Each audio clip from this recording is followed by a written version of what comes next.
Hello friends, আমি অর্পণ। আজকে এই ভিডিওতে আমরা দেব শুভশ্রীর আপকামিং সিনেমা ধূমকেতু ছবির থার্ড সং, যে গানটার নাম আর হবে না দেখা, সেই গানটারই রিভিউ করব। একটু আগেই গানটা ড্রপ করা হয়েছে। গানটার মিউজিক এবং লিরিক্স দিয়েছেন ওয়ান অ্যান্ড অনলি অনুপম রয়, গানটা গেয়েছেন ঈশান মিত্র।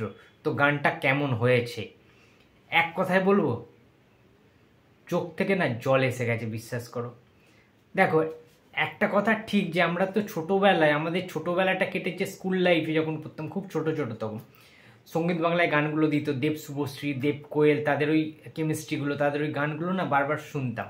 এবং তখন কোথাও গিয়ে মনে হতো যে দেব শুভশ্রী হয়তো বা সত্যি রিয়েল জুটি প্রেম ট্রেম করে, তখন ওই গানগুলো দেখে সত্যি ভাবতাম ওই সিনেমাগুলো যেন সত্যি হয়ে আসতো আমাদের কাছে, যে এটা সত্যি এই গল্পটাই, তারাই হয়তো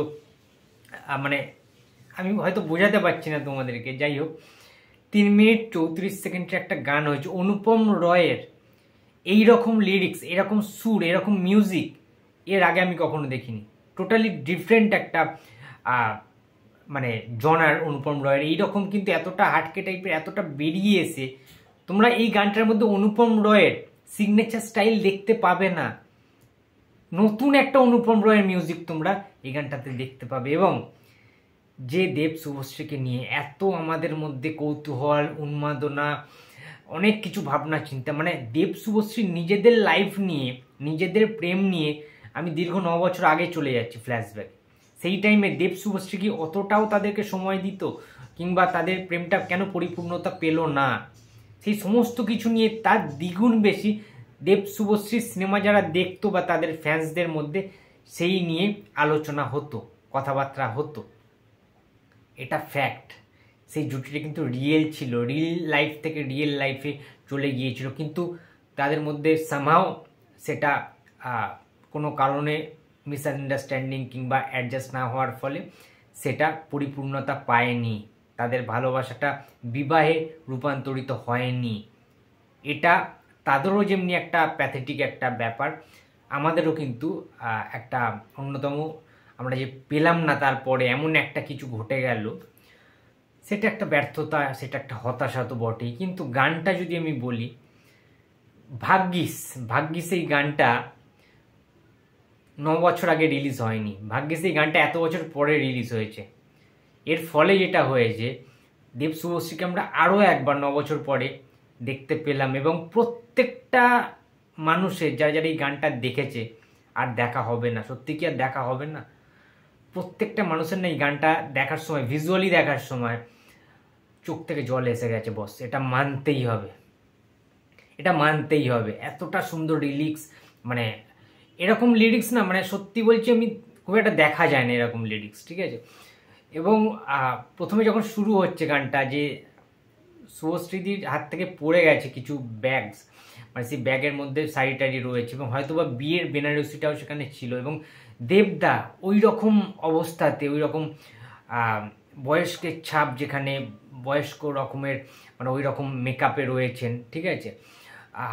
ওই লুকে যখন হ্যান্ড গ্লাভস পরে রয়েছেন, হাতে ব্ল্যাক কালারের দেখলাম, এবং তুলে দিচ্ছেন শাড়িটা, শুভশ্রী হাত থেকে নিচ্ছে, ওই টাইমটায় ব্যাকগ্রাউন্ডটায় দেখতে পাচ্ছি একজন গিটার বাজাচ্ছে, হয়তো বা ঈশান মিত্র গিটারটা বাজাচ্ছেন, ঠিক আছে? গানটার সুরটা, এবং কি সুন্দর অপূর্ব অ্যাটমসফিয়ার, ওই জায়গাটাতেই চোখে জল এসে যাবে। ওই যে সুরটা টানবে যখন, বিয়ের কিছু কিছু মুহূর্ত দেখা যাবে এই গানটায়, পুরোপুরি এইটুকুনি ক্লিয়ার যে দেবদা এবং শুভশ্রীদির মধ্যে বিয়ে হয়েছিল, প্রেম ছিল তাদের মধ্যে, এবং সেটা বিয়েতে রূপান্তরিত হয়েছিল সিনেমাতে, ধূমকেতু সিনেমাতে।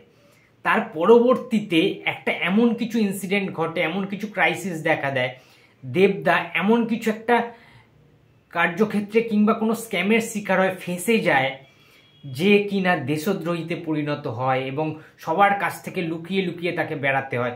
এই রকম কিছু একটা কিন্তু প্লট হলেও হতে পারে ধূমকেতু সিনেমাতে, যে কিনা দেশের বিরুদ্ধে কাজ করছে, এইরকম একটা অবস্থা, এরকম একটা পরিস্থিতির কিন্তু শিকার হয়েছে হয়তো দেবদা। সেটা ইন্টেনশনালি নাকি টোটালি অন্যভাবে তাকে ইচ্ছা করে প্রভোগ করে কোনোভাবে ফাঁসানো হয়েছে, সেটা কিন্তু এখনো অবধি জানা যায়নি, রিভিল করে দেওয়া হয়নি। কিন্তু ভাই এইটুকুনি তো পরিষ্কার যে তারা চুটিয়ে প্রেম করেছে একটা টাইমে, সেই পোর্শনগুলো দেখাচ্ছে। এবং যখন বয়স্ক হয়ে যাচ্ছে দেবদা, কিংবা ওই রূপটায় যখন সে নিজেকে লুকিয়ে ছদ্মবেশে ঘুরছে দেবদা, ঠিক সেই টাইমে তার ফ্ল্যাশব্যাকের কথা মনে পড়ে যাচ্ছে শুভশ্রীকে দেখার ফলে, যে কী কী মুহূর্ত ছিল, সুন্দর মুহূর্তগুলো এর আগে তাদের ছিল, তাদের স্বপ্ন ছিল, অনেক কিছু স্বপ্ন দেখেছিল তারা। বিয়ের পরেও তারা কিভাবে তাদের মানে জিনিসটা আর এগোলো না, কিভাবে সমস্ত কিছু হারিয়ে যেতে লাগলো।